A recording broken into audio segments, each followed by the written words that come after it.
अपने पराए। घर की लड़ाइयाँ कितनी भी हो, लेकिन ये भी सच है कि किसी पर कोई आपत्ति हो तो अपना ही परिवार साथ देता है।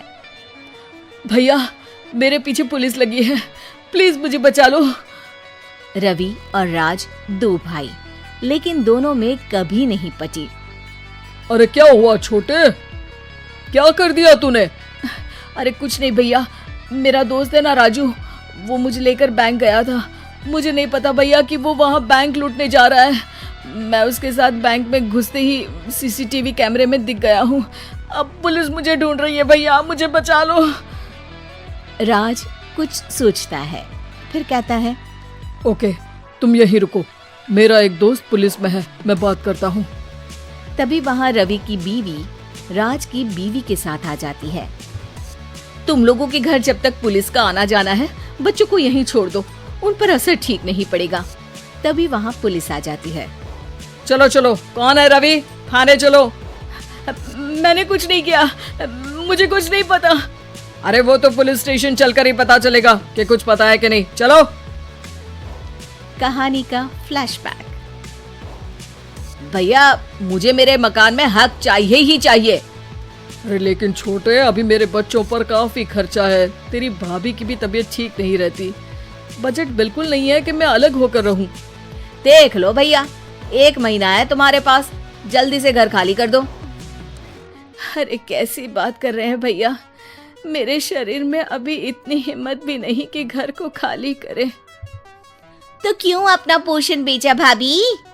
अरे तुम तो जानती हो, पिताजी की बीमारी के कारण उन्हें हमारी जरूरत थी, कैसे आते पैसे। ससुर जी तो बूढ़े थे भाभी, उनकी बीमारी में भी पैसे लगाना कौन सा अकल का काम था। तो क्या पिताजी को मैं मरने के लिए छोड़ देता?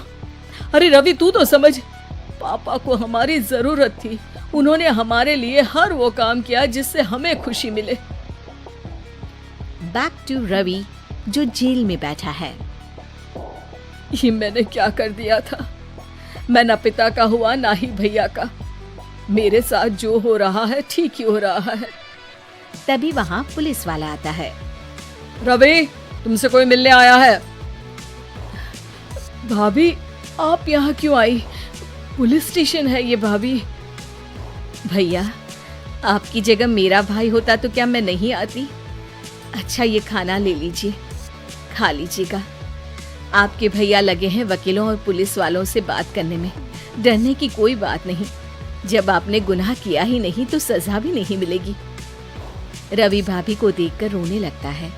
घर में साक्षी चुपचाप बैठी होती है कि तभी सोनम कहती है, अरे साक्षी, क्या हुआ, परेशान क्यों हो रही हो? भाभी, अभी अभी पुलिस स्टेशन से खबर आई है, इन्हें बड़े जेल में शिफ्ट किया जा रहा है, मैं क्या करूंगी भाभी? रो मत, हम अच्छे से अच्छा वकील करेंगे।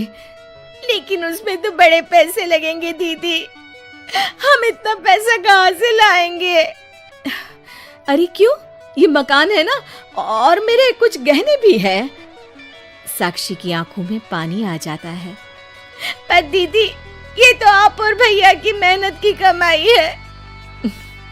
पापा के बाद भी तो हम लोगों का सब खत्म हो गया था, पापा को तो बचा नहीं पाए, लेकिन भैया को जरूर बचा लेंगे, और भगवान चाहेंगे ना तो दोनों भाई मिलकर इससे भी बड़ा मकान खड़ा कर लेंगे। साक्षी।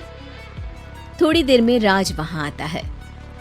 सोनम सही कह रही है साक्षी, पैसों की कमी के कारण किसी भी बेगुनाह को सजा नहीं मिलती। राज एक अच्छा सा वकील करता है।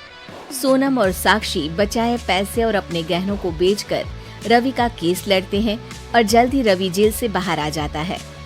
रवि राज को गले लगाकर कहता है, भैया मुझे माफ कर दो, मुझे साक्षी ने सब कुछ बताया है। भैया, आपने मुझ पर विश्वास किया, मेरे लिए दिन रात मेहनत की, भाभी ने अपने गहने तक बेच दिए। भैया, आपने तो पापा के लिए भी पैसे नहीं देखे, लेकिन मैं बहुत ही सेल्फिश निकला। भैया, एक आखिरी बार मुझे माफ कर दो, मैं शर्मिंदा हूँ। अरे भाई, अपने तो अपने ही होते हैं, पापा ने हमारे लिए क्या नहीं किया ये तुम्हें बताने की जरूरत नहीं है मुझे।